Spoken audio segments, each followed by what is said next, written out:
silence. Keep silence. Nako ndagafasha keep silence. Ni bisigura. Ekipe irasala.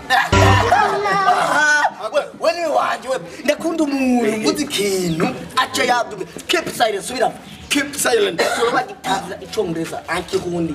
Ankirundi. Gisigura umva uvuze ankirundi uvuze je navuga ikirundi ndi mu Burundi. Mbirareye.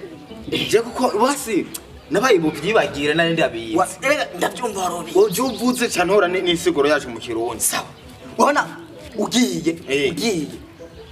Ivyo vyendaje subiramo.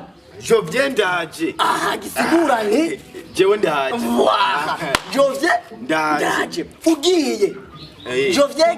Jovyegi. Wewe uzohashobora wambwa. Je nzohashobora kuko aha natanga kugiba nafashe keep silent. Keep silence gisigura nti ekipe irasara. Irasara. Jovye ndaje. Jovye ndagiye. Dere kendi naco ni wagenda hariya mu bazungu. Bakakubwira kantu. Sivyo ngo sesa.